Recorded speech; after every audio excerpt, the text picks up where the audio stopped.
Uy, nga pala. Ayun. Welcome back to my channel. At sa umagang ito, gusto ko lang ibahagi kung papaano nagbabahagi ng mabuting balita sa Jesus. Diba? Hindi siya nagsasalita na yun lang parang straight to the point. Kundi nagbabahagi siya ng gospel through parable. Ang lupa kasi may mga iba't ibang uri yan eh. Minsan, may mga mabatong lupa, may matinik, at may matabang lupa. Kung ikaw ay magsasaka or nagtatanim ng mga gulay, halaman, siyempre mas gugustuhin mo yung matabang lupa. Diba? So, umpisa na natin. Let's go!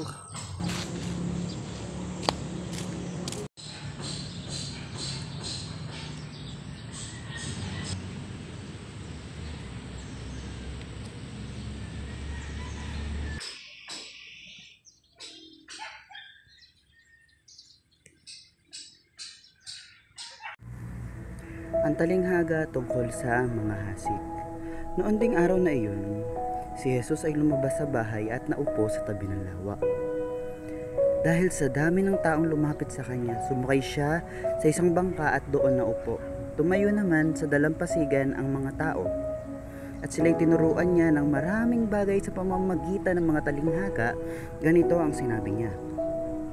May isang magsasaka ang lumabas upang maghasik. Sa kanyang paghahasik, ay may mga binhing nalaglag sa tabi ng daan.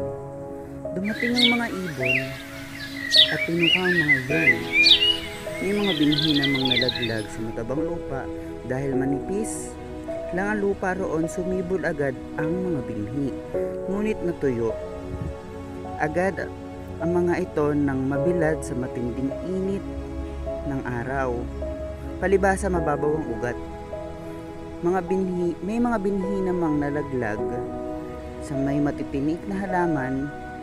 Lumago ang mga halamang matitinik at sinakal ng mga ito ang mga binhing tumubo doon. Ngunit ang mga binhing nahasik sa matabang lupa ay namunga, may tigi 100, may tiga 60 at may tigta 30. Makinig kung may pandinig. Ngayon, alamin natin ang layunin ng mga talinghagang ito. Lumapit ang mga alagad at tinanong si Jesus, bakit po kayo gumagamit ng mga talinghaga sa kanila? Sumagot siya, ipinagkaloob sa inyo ang karapatang maunawaan ang hiwaga tungkol sa kaharian ng langit. Ngunit, hindi ito ipinagkaloob sa kanila, sapagkat ang mayroon ay bibigyan pa at lalong magkakaroon. Ngunit ang wala, kahit ang kakaunting nasa kanya ay kukunin pa. Nagsalita ako sa kanila sa pamamagitan ng talinghaga sapagkat tumitingin sila ngunit hindi nakakakita, at nakikinig ngunit hindi nakakarinig, hindi nakakaunawa man. Natutupad nga sa kanila ang propesiya ni Isaiah na nagsasabi, makinig man kayo ng makinig, hindi kayo makakaunawa kailanman, at tumingin man kayo ng tumingin, hindi kayo makakita kailanman, sapagkat naging mapurol na ang isip ng mga taong ito, mahirap makarinig ang kanilang mga tainga, at ipinikit nila ang kanilang mga mata. Kung hindi gayon, sana'y makikita ang kanilang mga mata, makakarinig ang kanilang mga tainga, at makakaunawa ang kanilang mga isip. Nagbalik loob sila sa akin at pinagaling ko sila. Subalit, pinagpala kayo sapagkat nakakakita ang inyong mga mata at nakakarinig ang inyong mga tainga. Tandaan ninyo, maraming propeta at matutuwid na tao ang naghahangad na makakita ang inyong nasaksihan at marinig ang inyong napapakinggan, subalit hindi nila ito makita ni narinig. Pinaliwanag ang talinghaga tungkol sa mga hasik. Makinig kayo at unawain ang kahulugan ng talinghaga tungkol sa mga hasik. Kapag ang isang tao ay nakikinig ng mensahe tungkol sa paghahari ng Diyos, ngunit hindi naman niya iyon inuunawa, siya ay katulad ng binhing nalaglag sa daan.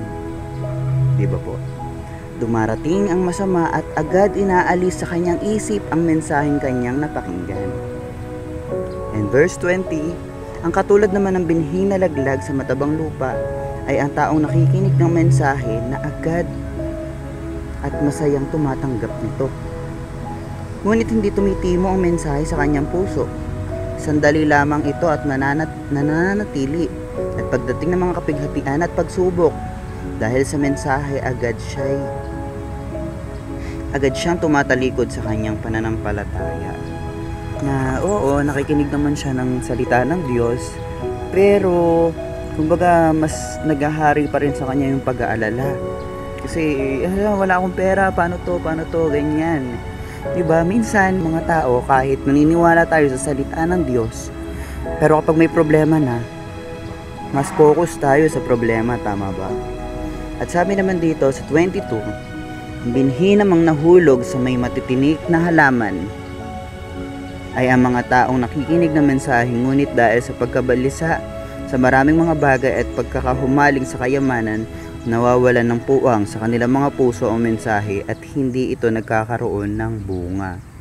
Kumbaga, sabihin na natin na yung bang kailangan ko ng ganito, kailangan ko ng ganyan. Kumbaga, mas magpo-focus ka sa mga bagay dito sa mundo na pansamantala lang kaysa sa salita ng Diyos.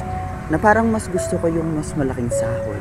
Para, wala namang problema kung gusto natin ng malaking sahod. Pero, mas naiintindihan natin yung salita ng Diyos na God will provide all our need. Diba? Parang luho lang ba? Diba?